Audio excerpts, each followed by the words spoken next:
Right. All right, Jalen, thanks for joining us tonight to talk to the Dinkytown Athletes members. Really appreciate your time.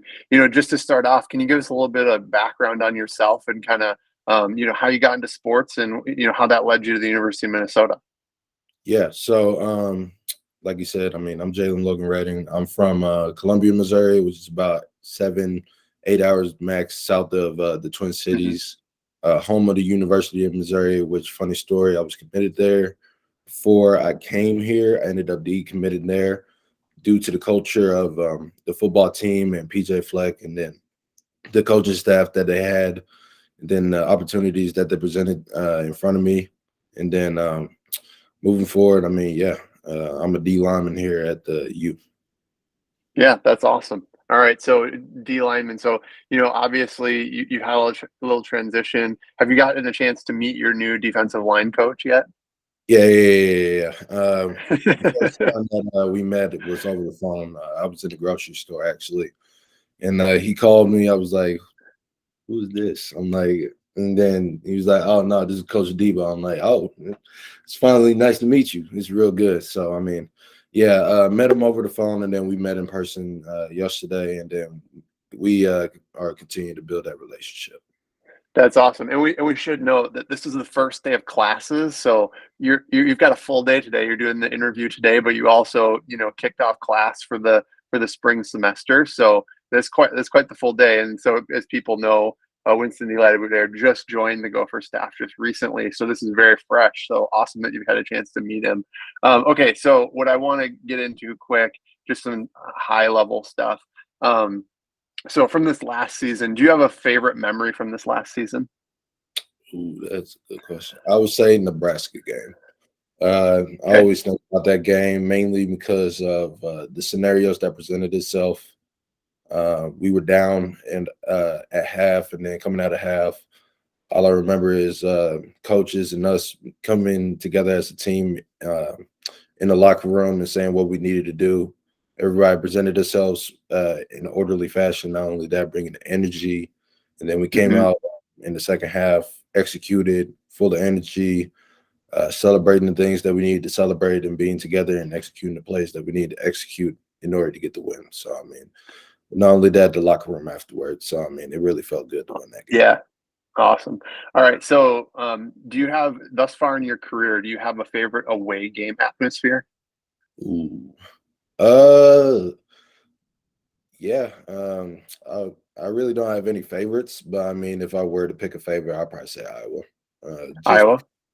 rivalry, and then just knowing what it means to play in Iowa and the atmosphere that it has there. I mean, of Hmm. course, external doesn't really exist when it comes to our culture, but at the same time, I mean, it's a pretty big rivalry, and every time that Yeah. we play, Yeah. you just got that deep feeling in you, and you like gives you a little bit of extra motivation more than what you Yeah, already. man. Yeah. Good. All right. For you, do you have a most difficult opponent, and then why, or would they be the most difficult opponent? Uh, for me personally, I really don't think of a most difficult opponent. Of course, you got more difficult teams each year, uh, Hmm. due to like their culture and due to the amount of bodies that they got in their own physical sets. But um, for me, when it comes to that question, I really don't think about that. I really just think about the game ahead of us and just go play. Yeah. Nice. Nice. Um, what's the best game you think you actually played personally? Like that you had your best game. Win, lose, or draw. Best game, of course, coming out of this season, I felt like I had a pretty good season. There's Hmm. still a lot to correct and a lot of things that I left on the table as well as the rest of the team. But best game, um, one of my better games that I felt was Penn State, but Hmm. there's, like I said, there's still a lot left on the table, so I can't really Yeah. truly say that that was my best game. Sure. Um, and then for you, like, what was maybe the most challenging thing this season? Like, it could be a game or just something in school or whatever. You're obviously more than an athlete, but what was the most challenging thing in this last season? This last season, of course, me being a starter, they selected me being a starter, which is a blessing on its own. But the challenging thing with that is being able to manage yourself, which Hmm. I've been through 2 seasons prior to being in the situation that I was in. But being able to manage yourself as a starter, not only that, upholding your own expectations that you have for yourself, and then being able to not only uphold your own mental health and self-care system and strategies, being able to uphold that throughout 5 months is tough. So I think that was Hmm. a challenge that I had to face. So there's a lot of talk these days about, protecting your mental health, and you kind of alluded to that. How does the university and the team support you in that, and how do you yourself put yourself in a position to protect your own mental health? What are some of the things that you're doing to try and protect that? Yeah, so I mean, of course, being able to do self-care. I mean, that's the main Hmm. thing. Being able to take care of yourself, being able to analyze yourself, know what you need, know what you don't need, weed out the things that are negative in your life, and being able to be around the people that truly care for you. And like you said, I mean, the university has done a really good job of making sure that there's nothing weak about mental health. Mental health Hmm. just lets you know that you are human, and not only that, you are going to be tough mentally. And not only that, Coach Fleck always iterates that into the team meeting, letting you know that, hey, we got specialists. Not only that, if you just need someone to talk to, we got staff here that will be willing to listen to you because they truly care for you. Hmm. So let's talk a little bit about, you mentioned you were committed to the University of Missouri, but then you ended up decommitting, going to the Gophers here in the Twin Cities. What was one of the biggest factors outside of the coaching staff and football that helped you choose the University of Minnesota? Like, what stuck out about the University of Minnesota to you? How much they cared, uh, genuinely that. Because I mean, there is a lot of factors that went into that because that was a very hard Hmm. decision for me, and Coach Flake definitely knows that. My parents and everybody knows that. Because when I decommitted from there, I mean, I remember Coach Fleck remembers that moment. My mom remembers that moment because she was on the OV with me. Hmm. But what I mean, the whole story in the context, Barry Odom ended up getting fired Hmm. due to the obvious reason that they weren't winning enough games. And of Hmm. course, when it comes to the Mizzou fan base, I mean, they have high standards. So, Hmm. and not only that, they were one of the first, if not the first team to call me and text me. It was like, hey, you doing all right? It's like, hey, we're gonna come out for a visit. And when they did come out for a visit, they brought Kenny Burns, they brought the O-line coach, they brought D-line coach, Hmm. they brought Coach Fleck. Like I ain't never had that many coaches come to me at my high school and be like, hey, we're gonna break it down for you. And then he literally took over my coach's whiteboard and just drew out the culture. I'm like, this man is serious. Not only that, I mean, it sounded like me. It sounded like Yeah. this is where I belong. And there's Yeah. not many times where athletes feel like you got that genuine fit. So took the OV, of course, and my mom asked me that question. It was like, hey, what are you thinking? And I was like, yeah. I mean, I already knew before I came on the OV, but yeah, it was time. So Makes sense. So, tell us a little bit about academically. What are you pursuing at the University of Minnesota? As far as a major in your career. yeah, so right now I'm taking BME, which is business marketing education. At first I wanted to do business, but realizing my time constraints and being able to balance football and then education and life, the best decision was for me to do business marketing education. Not only that, Hmm. Jackie, my advisor, let me know, hey, this is probably going to be the next best step because not only due Hmm. to your schedule, uh, this business is probably going to take up a lot of time and be pretty stressful. Which, not to say that I couldn't do it, it's just knowing Yeah. myself it was probably going to be the best decision. So ended up going into that. I'm currently in my major right now, planning to graduate in 2024. What I plan to do with that is have an automotive business, which I want my vision of it is for it to go global. So of course, how it would operate is because everybody needs cars. So say you see a Hmm. Toyota down the street, that's going to be manufactured from Japan, or you got a Ford down the street, of course, it's manufactured in the US, or you got a Land Rover, BMW, or Mercedes, Hmm. which is manufactured in Europe. Now, where it's manufactured at is going to be way more cheaper, and where it's being manufactured at, and of Hmm. course, like Ford's going to be way cheaper here. And not only that, in other countries, they got certain demands for those type of cars. So as long as you can offset the cost, you can make a profit when bringing it to another country. And then Hmm. the other things, my nonprofit companies that I plan on, Coach Fleck, of course, with his Here initiative, uh, Yeah. he he literally read my mind with that, which is funny when he brought it out in 2020. But like the exact same year, I was thinking, hey, what can I do more?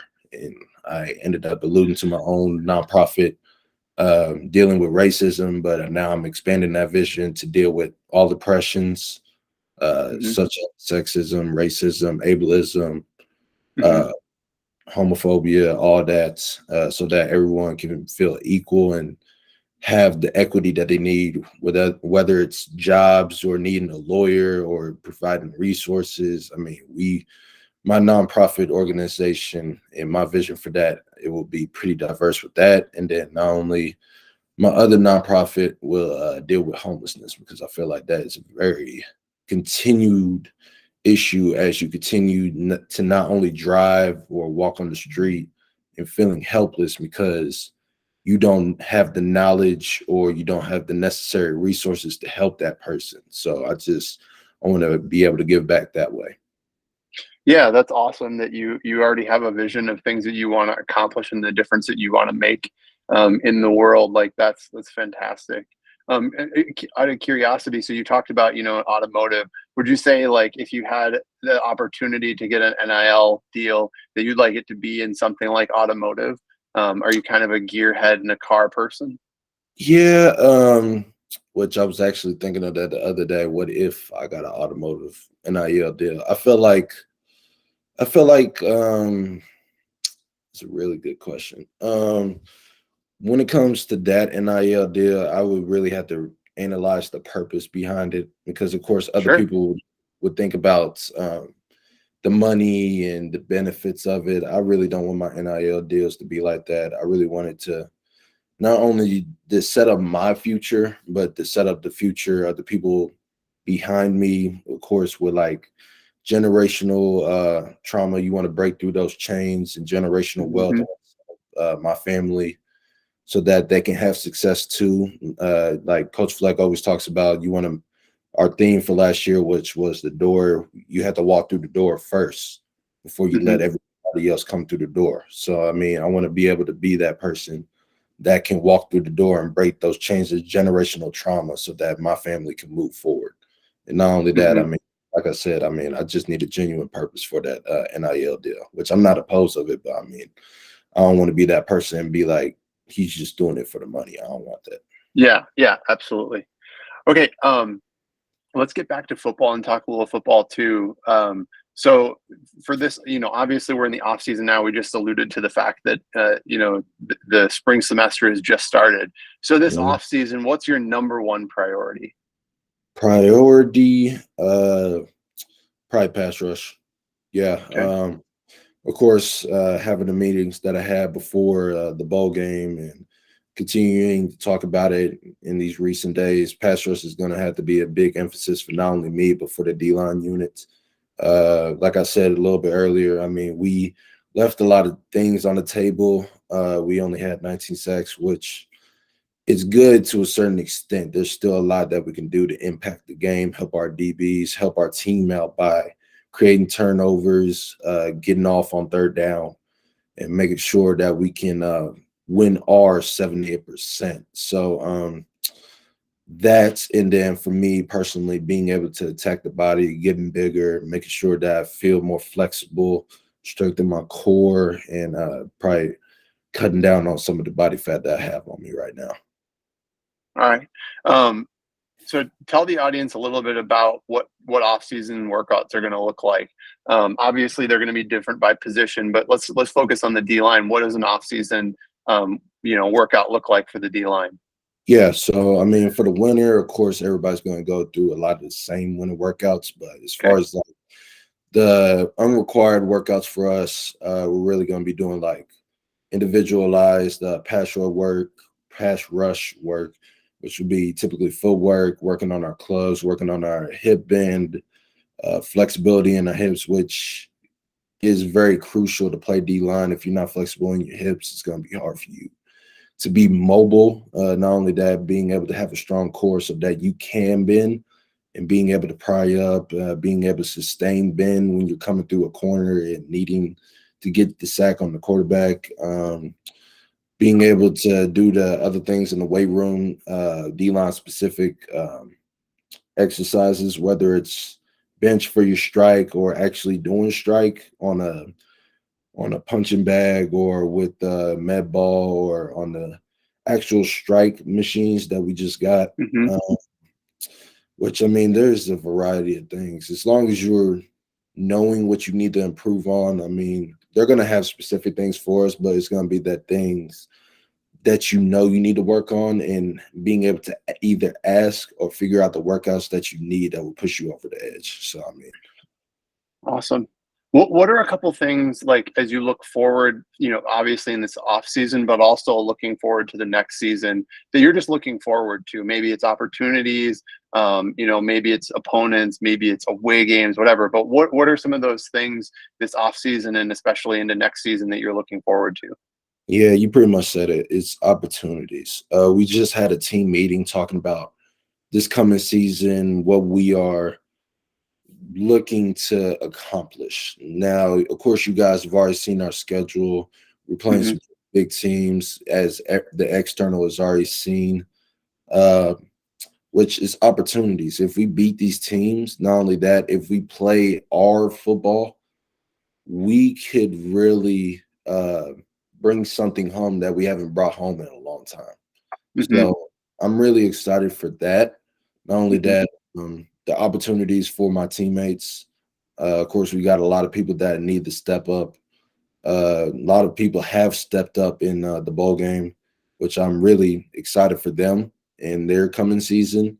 Not only that, the scenarios that are going to be presented forward that we haven't saw yet, but that are going to be coming in the future. Not only that, my own opportunities. Yeah. I'm excited for that too. Being potentially being my second year, either starting or having an impact on the field, even if I'm not starting. I mean, I still want to touch the field and have an impact for my teammates so that we can come out successful and winning. Awesome. All right, so I'm going to do some kind of quick hitters, and these will be primarily maybe about your team and just about being a student athlete. But who's the funniest person on your team and why? Oh snap! That's funny. Either Darnell Jeffries, that man is hilarious. We got a lot of funny people, especially on my side of the locker room. Yeah. Like throughout the years, everybody's funny. Because I mean, when I first got here, I know Micah Dude was funny. Yeah. He was hilarious. Boye was funny. Boye had a crazy funny laugh. Like I'll be on one side of the locker room, he's on the other side. He's cracking up. I'm like, yeah, that's you. And he That's just and he just makes you laugh just by laughing, right? like I'm just smiling, just hearing him laugh because it's just so Yeah. funny. He has a unique laugh. But currently on the team, that's a good question. Yeah, if it's not Darnell, because we got a lot of fun. Of course, you got Tez. You got Darius. Darius is funny. Darius Green. Hmm. Uh, I know me and Ja we always make each other laugh because we always have our unique thing. He was my roommate when I first got here. So I mean we Yeah. still got our own connection. So he's funny. I know new Coach Debo's funny too. We had a meeting with him recently. I mean, our D line room has always been unique. No matter what coach is here, it's always been unique. So Awesome. All right, who's the smartest person on the team? Ooh, we got a lot of smart people, especially You with can you that. can say yourself. It's okay. You can say yourself if Nah, you think. I I got a lot of knowledge, but I can't say that I'm the smartest. When it comes to book smarts, ain't the I ain't the smartest guy. I wish I was, but I ain't. Smartest guy. Um, Probably Strigal. Okay. Especially for the room, Strigal is definitely the smartest guy. All right. Who do you think's the most competitive? Competitive, you know, Tyler Newman. Yeah, Okay. for sure. Tyler Newman. All right. Who do you think's probably the quietest person on the team? And that's not a bad thing, right? Just but who's maybe the Oh, no. quietest? We had Bus when Bus was here. Shoot, what's his I usually call him Bus and I keep on forgetting his name. But Bus was quiet and he was one of the best guys on the team. I mean, just I really respected him for that. But the quietest dude on the team at first it was Flip, but Flip is gone. So it's probably next guy on the team, probably Coleman or Mm-hmm. old lineman Byers. Oh yeah, Beers. Yeah, Yeah, yeah, pretty yeah. quiet. I'm trying to think of his actual name. Number 78. That's his number. Yeah. Number 78. I All right. remember that. Not no offense to him. I mean, I'm You know, terrible at you, names. I'm terrible. I'm terrible at names, and there's like 115 guys on the football team. You don't worry about that. All right. Yeah. So, what's your favorite spot on campus to study? To study. Well, I mean, I just study in the academic building because I Oh, mean, that makes sense. That yeah, makes I sense. mean, I've always wanted to have like an extra place to study, but I mean, it's just so natural to get for me into a habit at the academic building because I had a similar environment when I was back in Columbia. So, Okay. What about you got a favorite food spot on campus? ooh, that is a good question. Yeah, I'm not really picky. I'm not picky with my food. I know a lot of people that are picky with their food. I'm not picky at all. Like there are some things I'll be like, all right, I don't want that. Can't eat that. But I mean, I'm not picky at all. Favorite food spot. So far, I ain't gonna lie, Joe's has been hitting me on the mark. I think Joe's is probably gonna be my favorite food spot. Like Nice. Joe's Chicken Deli, because it's on the red card too. So I mean, Yeah. I think that's my favorite because I usually get a chicken ranch wrap there, and it's There you go. sets it Nice. off every time with some fries, and oof, Nice. yeah. All So right, so we're gonna hit you with the Dinkytown Athletes pop quiz. All right, so you've learned in school that there are no bad questions, but okay, on this pop quiz there are only bad questions. Okay.